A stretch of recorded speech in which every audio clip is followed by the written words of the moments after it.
మేడ్చల్ జిల్లా కాపురా సర్కిల్ పరిధిలోని Meerpet HB colony 4వ డివిజన్ తిరుమల నగర్ కాలనీలో నెలకొన్న శ్రీ శ్రీ శ్రీ పోచమ్మ ముత్యాలమ్మ దేవాలయంలో నెలకొల్పిన దుర్గాదేవి మాత శరన్నవరాత్రుల్లో భాగంగా 6వ రోజు భక్తులతో ఘనమైన పూజలు అందుకుంటున్నారు. శుక్రవారం సామూహిక కుంకుమార్చన కార్యక్రమంలో భక్తులు, మహిళలు భక్తి శ్రద్ధలతో పాల్గొన్నారు. దేవి శరన్నవరాత్రుల్లో భాగంగా 6వ రోజు శ్రీ దుర్గా మాతాదేవి, శ్రీ మహాలక్ష్మి అమ్మవారికి భక్తులకు దర్శనమిస్తున్నారు. అమ్మ దుర్గాదేవి అమ్మవారికి ఆలయ కమిటీ ఆధ్వర్యంలో భక్తులు భక్తి శ్రద్ధలతో పూజలు నిర్వహిస్తున్నామని వారు తెలియజేశారు.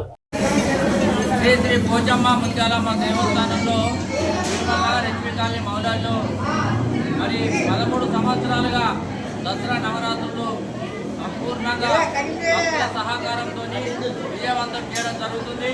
మరి ఈసారి మొదటి రోజు దాదాపు మరి భక్తులు అన్న సంఖ్యలో పాల్గొని ఈ అన్న ప్రసాదంలో పాల్గొని వారు కూడా అమ్మవారి పూజలో పాల్గొన్నారు. మరి ఇక్కడ రాష్ట్రంగా మనకు ఈరోజు ప్రారంభం ఉంటుంది, అంటే 9 రోజులు ఉంటుంది.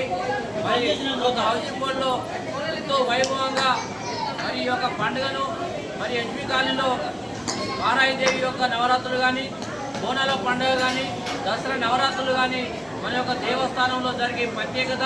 మరి భక్తులు కూడా ఆ రకంగానే రావడం, భక్తులు కూడా ఆ రకంగానే పూజలో పాల్గొని అమ్మవారి కృపకు మరి ప్రార్థనలు అవుతున్నారు. మరి అన్నిటికీ కూడా భక్తులు కూడా సహకారంతో ఆలయ కమిటీ ముందుకు పోతుంది. మరి యొక్క అధ్యక్షులు తిమ్మారెడ్డి గారు